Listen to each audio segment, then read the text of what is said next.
Ever since I was a kid, I always loved strategy games.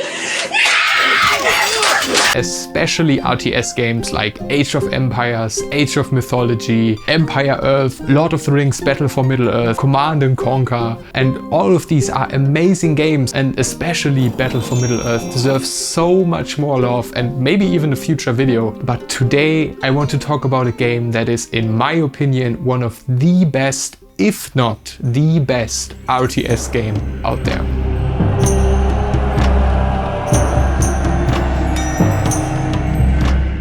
Stronghold Crusader released 2002 for PC as a sort of standalone add-on for Stronghold 1, which was released the year prior. Both games are pretty much identical in core gameplay aspects, and both games are almost equally awesome. For this video though, I'm going to mainly focus on Crusader.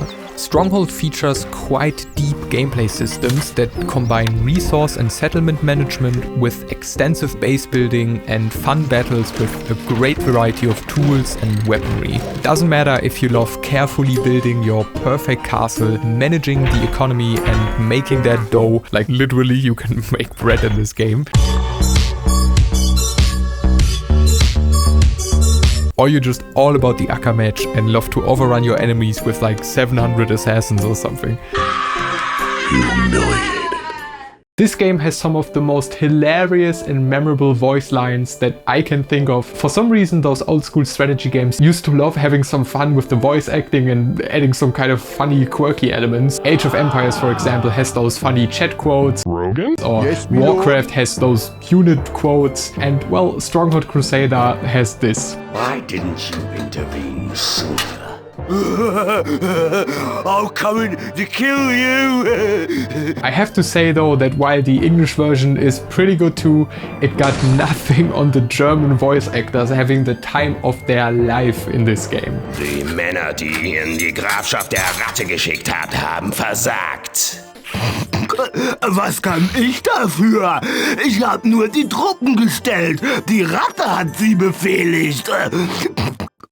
Not only are cutscenes voiced like this, but you can actually click any unit or person in the game. No taxes?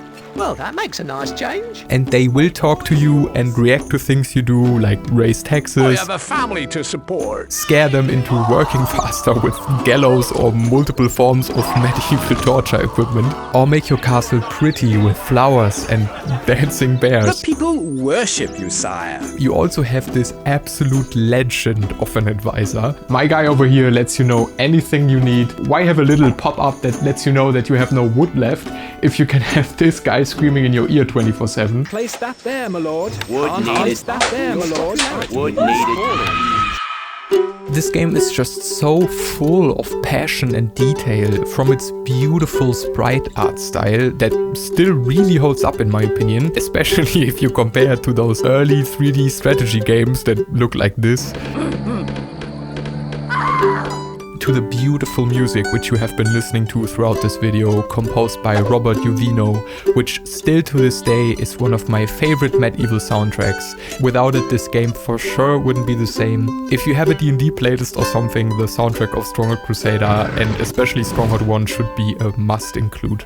Also, can we please talk about how complex the mechanics are in this game, especially for a 2002 game? I showed the example of the bread making process earlier, but take something as simple as creating a unit. In Crusader, you have two options. Either build a mercenary post where you can hire units for a pretty high amount of gold, or build the barracks where you have access to European units, which cost way less gold, but you need to have all the required equipment stored in your armory. You can either buy that equipment or build it yourself.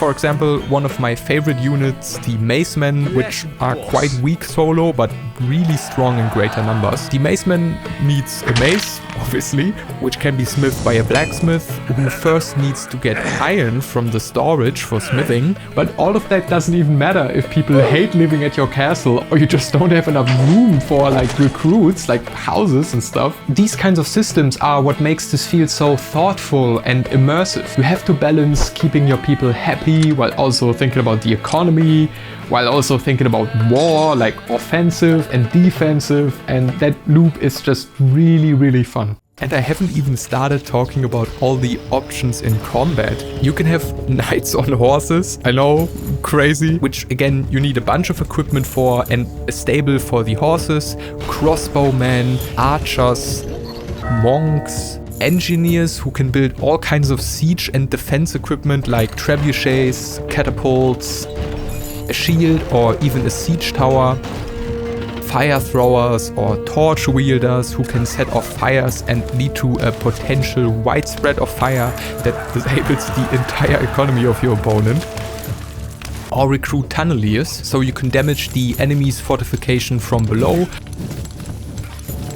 And of course your enemies can build all of this too, so you have to go either all in with your offense or make sure you have a really good defense with towers, with units and ballistas or mangonels on them, or construct a moat around your castle. Of course you could theoretically just cheese the game and spam crossbowmen at the start of the game and tower your enemy by placing down a tower near the enemy's castle and then removing the stairs when your units are up there, destroying any hope that the AI has of building an early game economy. But I think that's kind of lame and you might as well not play at that point. Although I do have to say, in some of the skirmish scenarios this game gets really hard and you might need a bit of that cheddar to get that sweet victory. Which leads me to the game modes of Crusader. There are two big skirmish campaigns with their ever more difficult scenarios, the main historical campaign, the castle building and managing focus mode with its challenges like random encounters, plagues, or cook up a custom skirmish in single player and multiplayer, or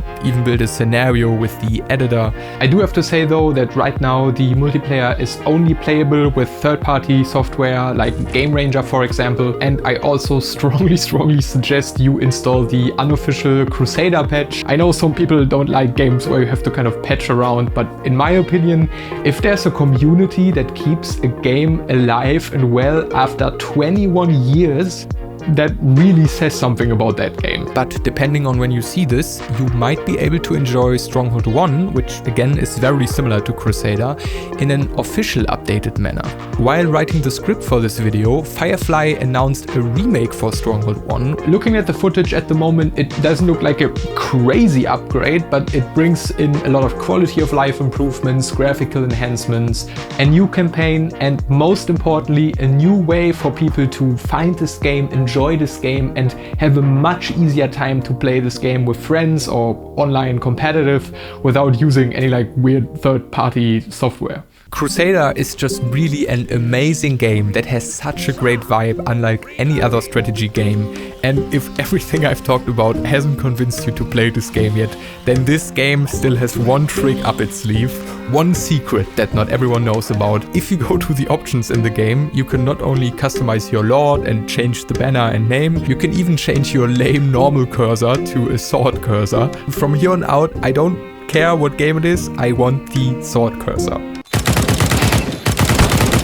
Thank you for watching me talk about this lovely game. I really hope you enjoyed your time here. Also be sure to check out the video where I talk about all the games I've played in 2023 so far. And if you want, you can support me on Patreon, or if you like music, you can listen to my music. See you next time.